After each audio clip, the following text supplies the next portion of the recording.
Wanted to give you this quick run through of my signal chain for the Neumann U87Ai microphone into the Universal Audio Apollo Twin X interface. Couple plugins to discuss, and let me begin with the Solid State Logic 4000E channel strip. That's my very first plugin. I'm gained up about 30 dB on this mic. So this plugin is a unison plugin. This is what is powering the microphone. As for dynamics, I'm not using any compression here yet, but I am using expansion. You can do either expansion or two different forms of gating. I am expanding to the extent of reducing about 6 dB of noise when I'm not talking. You can see the settings here. It's kind of a gentle expansion. I definitely don't want any of that chatter as I start and stop talking. Then come the low and high cut filters. You can see on the low end, I'm cutting probably somewhere between 70 and 80 hertz. And on the high side, I am cutting at about 15,000 hertz. Then we go through the EQ section here of the SSL 4000E. Starting from top to bottom, I am boosting at about 5,500, let's say, to the tune of about 4 dB on the high side. Then in terms of the high mids, this is actually where I'm doing a bit of de-essing. Around 6,500 hertz, I'm taking away maybe about 2 dB on a very tight Q.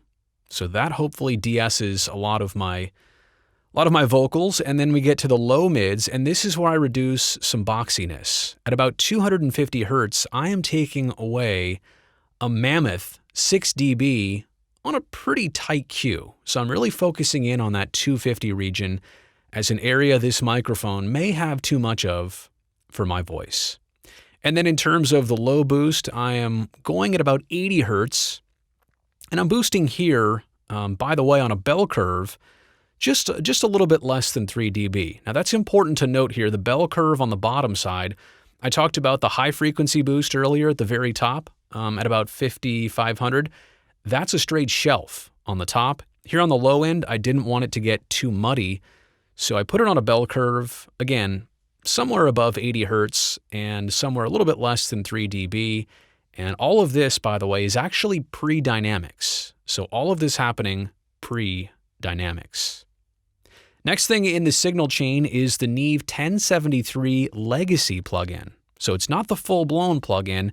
It's the legacy version of it, and I'm not really using any type of amplification here. I'm only using this plugin for even more equalization, if you can believe it. And we go left to right here, the high frequency shelf boost, I think that is at about 12,000, and I also believe that each one of those dots represents about 2 dB, so I'm boosting about 4 dB up high.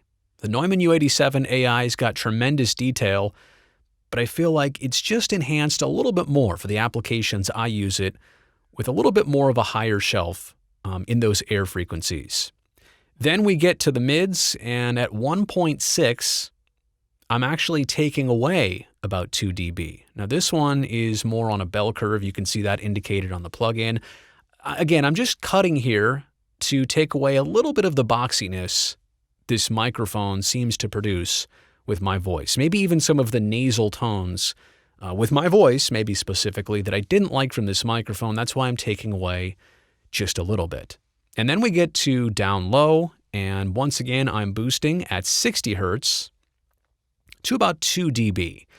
Now, why would I be boosting on the SSL at 80, and then why would I be boosting here more on a shelf at 60? Let me explain. I'm also cutting, by the way, the last dial you can see there, I'm cutting at 50 hertz here on the Neve 1073 Legacy plugin.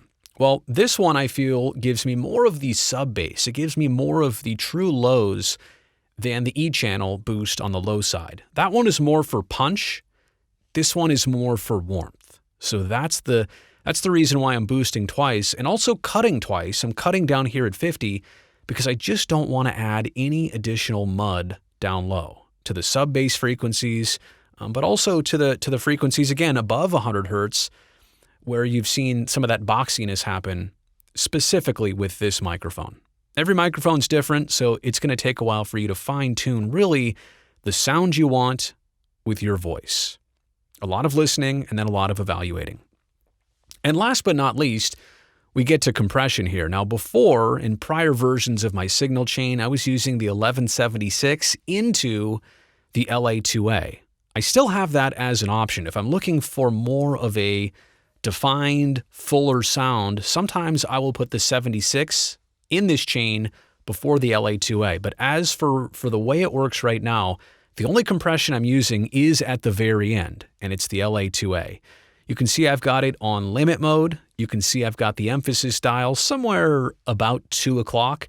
And you can also see I'm gained up here just a little bit below 30. I don't want to push this thing too hard. And also on the other side with peak reduction, I also don't want to have to compress it too hard.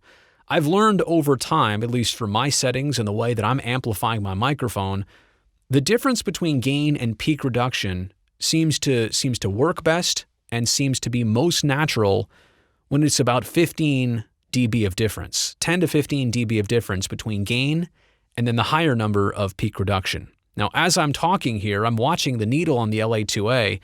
It's on gain reduction mode, and under normal speech, it's only between 0 and -3 dB. So it's not cutting a ton. And I also know this is an optical compressor. It's not the fastest in the world. But if I yell like this, if I yell really close to the microphone, you're not going to have as much of a level change as if I also speak a little bit more quiet here in a reserved tone. Damn, that's smooth. There you go. So again, this compressor does a tremendous job of all forms of speech, and that's why I use it for podcasts. I use it on live television. It depends the tone of voice that I'm either going for or the way the moment happens. If you're loud or if you're quiet, this compressor does a nice job, levels everything out, puts it all together in the end. So there you go. That's my signal chain for the Neumann U87Ai through the Universal Audio Apollo Twin X. And before I go, I want to give you one more piece of audio. This is my voice with no equalization as it's being recorded. Now it is being expanded, and there are some low and high cuts. And there's also compression at the very end with those very same LA2A settings. But here's my voice with 0 equalization. Now, I'm going to add in the SSL EQ. Here are the settings, the EQ settings from the SSL 4000E channel strip.